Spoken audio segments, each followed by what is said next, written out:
بنياتي طالبات السادس الإعدادي، بالنسبة لمحاضرتنا اليوم لمادة اللغة الإنجليزية عندنا تمارين نكملها حول الكونجكشنز الوين والآند والوايل والآن and as.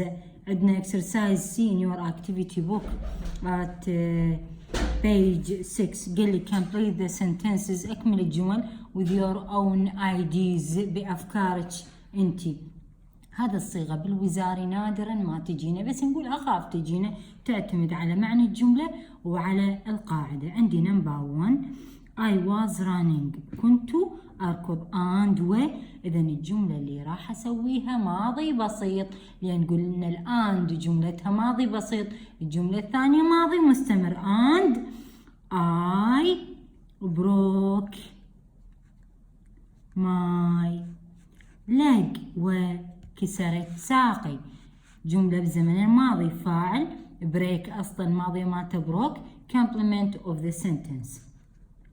number 2 I wasn't looking، لم أكن أنظر، where I was going، وأين كنت ذاهب، and I hit the tree، وضربت الشجرة.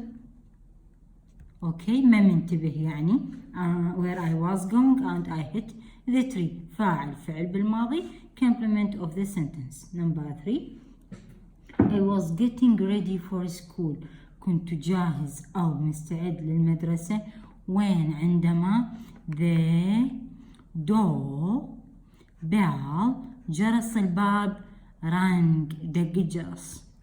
اوكي، مو جرس المدرسة، جرس الباب يعني باب البيت أقصد. 4 my little brother، أخي الصغير was playing football، كان يلعب كرة القدم when he twisted، التوت، his ankle، كاحل قدمه. 5 I was thinking about، كنت أفكر حول the exam، حول الامتحان، when عندما هو مطين إياها the teacher، المعلم، suddenly فجأة، يعني كنت سارح صافن بالامتحان وطب المعلم.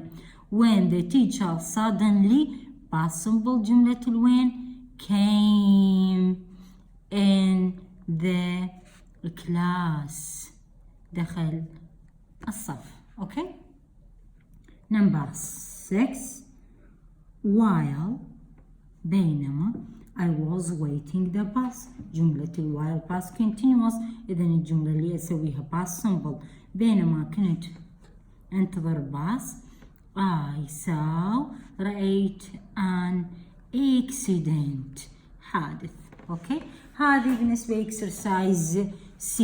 now we have exercise about when and while as in unit 4. صحيح unit 4 هو revision مراجعة وما داخل بالوزاري، لكن عندي تمارين تتعلق بالموضوع اللي أخذته، فنحلها، أفضل أنه نحلها حتى إذا ما داخله بالوزاري، لا يعني الموضوع هو أساسا داخل in your activity book at page 77 lesson 1 exercise C. put number 1 قبله عندي الصيغة put the correct verb in the correct tense، past continuous or past simple، خلي الفعل الصحيح بالزمن الصحيح، ماضي بسيط أو مستمر. هنا مو كيف يعني، حسب الزمن، حسب الأداة اللي عندي، بس لكن الأفعال ما خلي لي إياها، خلي لي إياها بعدين، لازم أعرف معنى الجملة، أثبت الفعل وأطبق القاعدة. number 1 I in the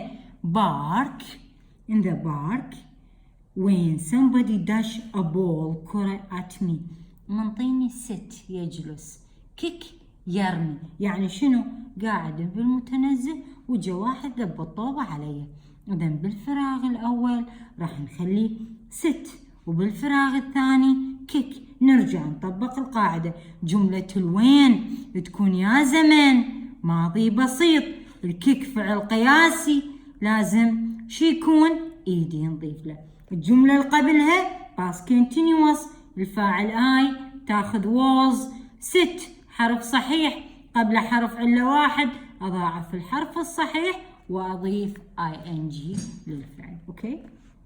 Number 2 we dash to the beach إلى الساحل. when we allowed crash ضربة عالية أو صدمة عالية. هنا أنا منطيني ها يسمع drive يسوق to the beach نسمع للساحل لو نسوق للساحل of course drive to the beach. إذا الفراغ الثاني راح يكون here.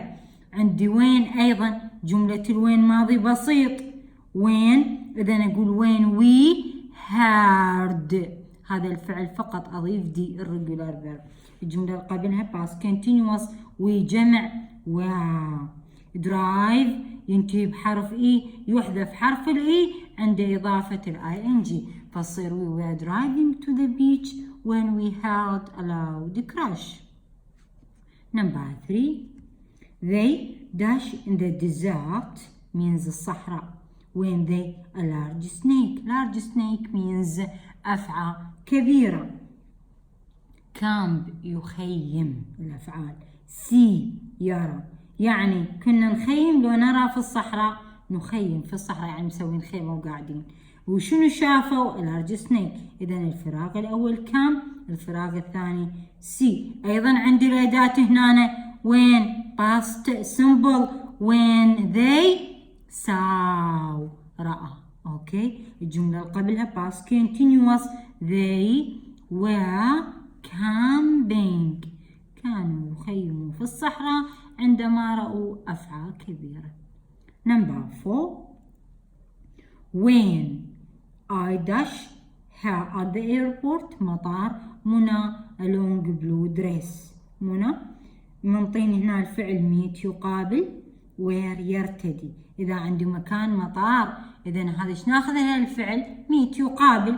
إذا ثوب dress means ثوب طويل أزرق يعني الفعل where. عندي الأداة وين هنا بداية الجملة وين ما تروح نفس the same tense نفس الزمن. إذا past simple when I met عندما قابلتها at the airport منى مفرد was wearing كانت مرتدية a long blue dress. أوكي. Number 5 خالد football when he dash his ankle كاحل القدم. منطيني play ومنطيني break بما أنه عندي فوتبول تنس فوليبول إذن play الفراغ الأول. الفراغ الثاني break means يكسر. نقول خالد عندي وين بالوسط جملتها past simple when he broke كسر. الجملة اللي قبلها راح تكون past continuous خالد was playing كان يلعب كرة القدم when he broke his ankle. أوكي. هذه التمارين اللي تتعلق بالنسبة للconjunctions لأدوات الربط. بنياتي هسه عندي موضوع آخر اللي أيضا عليه درجتين بالوزاري هي adjectives ending with ing and adjectives end with ed. الصفات التي تنتهي بالing والصفات التي تنتهي بالed. عندي الصفات التي تنتهي ب ing والصفات التي تنتهي ب ed. شلون أميز أو شنو الفرق بين ing و ed؟ من أقول bored adjective means ممل وأقول boring أيضا adjective means ممل. من أقول excited adjective means مشوق exciting ing أيضا مشوق. زين what's the difference between ed and ing؟ شنو الفرق بين ال ed وال ing؟ هنا عندي الصفات التي تنتهي بإيدي تصف الشخص الذي يعطي الشعور أو الإحساس. بين قوسين ماما تصف العاقل. إذا كان عندي عاقل فراح أختار الصفة ing. من أقول he was very frightened when he saw a snake. كان خائف أو مرعوب عندما رأى الأفعى. هنا وين هالصفة frightened؟ من هو اللي كان خائف ومرعوب؟ اللي هو واللي هي عاقل. إذا اختارينا الصفة التي تنتهي بالإيدي. أو أقول سالي is very interested. سالي is very interested in fashion. سالي كلش مهتمة بالأزياء. هنا interested. من هو اللي مهتم بالأزياء؟ سالي، وسالي عاقل. إذن اختارينا الصفة التي تنتهي بالإي دي. إن شاء الله هذه تكون واضحة عندكم طالباتي بنياتي. هذه بالنسبة للإيدي. الصفات التي تنتهي ب ing تصف ماذا أو من يعطي الشعور. بين قوسين تصف غير العاقل. إذا كان الشيء غير عاقل راح أستخدم ing. من أقول I saw a very excited. I saw a very exciting film last night. رأيت فيلم جدا مشوق الليلة الماضية. من انطاني شعور التشويق؟ الفيلم، والفيلم غير عاقل. إذن راح أستخدم الصفة اللي تنتهي بالING. من أقول the book is very boring. الكتاب ممل. من انطاني شعور الملل؟ الإحساس بالملل الكتاب، والكتاب غير عاقل. إذن اختارينا adjective with ing. الصفة التي تنتهي بالING. أوكي. شلون راح تجينا بالوزاري؟ تجينا على شكل choices. سؤال يجي مثل عندنا قطعة زيد طارق. شو يقول زيد طارق؟ يقول it was the most frightened or frightening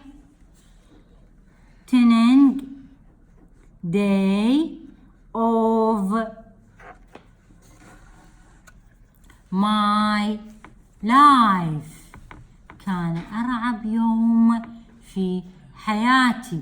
هنا أباوع ورا الصفة شنو عندي؟ day غير عاقل. إذن أختار الصفة اللي تنتهي ing. Okay. Yes. Now we have exercise in your activity book about this subject at page 8, lesson 3.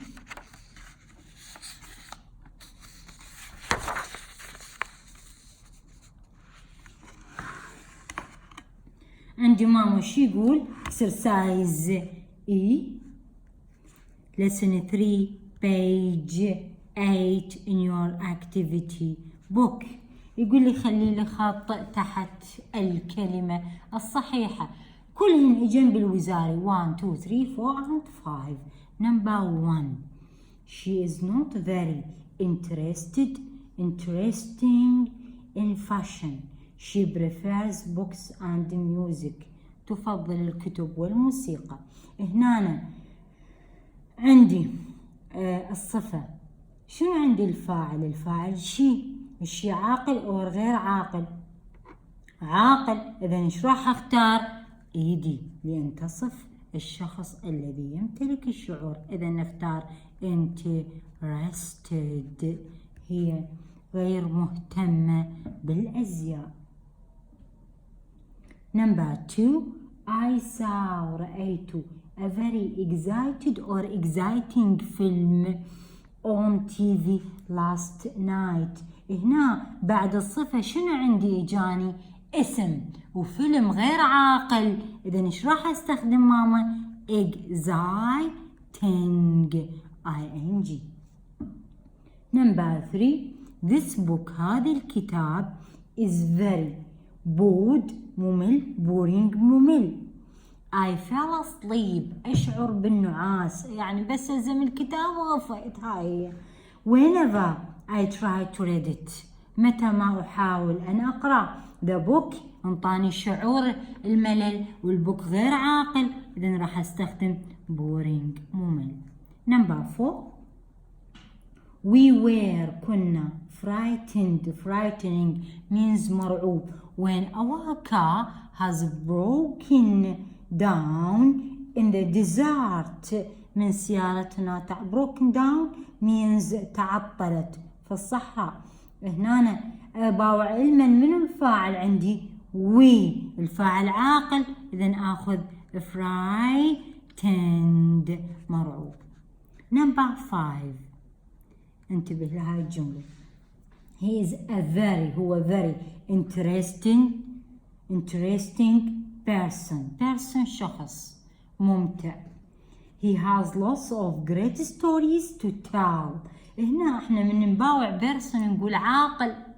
إذا عاقل لازم نستخدم إيدي. بس أرجع تكملة الجملة complement of the sentence. لديه كثير من القصص ليخبرنا. من انطى شعور الإمتاع اللي خلاه إنسان ممتع؟ القصص اللي يسولفها. إذا إيش راح أختار؟ ing. فراح أقول interesting. أوكي؟ يس. إن شاء الله أتمنى استفاديتوا من هذا الدرس ابنياتي. اللي يحب انه يستفاد، انا ان شاء الله المحاضرة الجاية ابدي بكم سؤال انطيكم اياها على مواضيع الكونجكشنز، ادوات الربط والصفات التي تنتهي بالايدي and ing. Okay? Yes, thank you. Goodbye.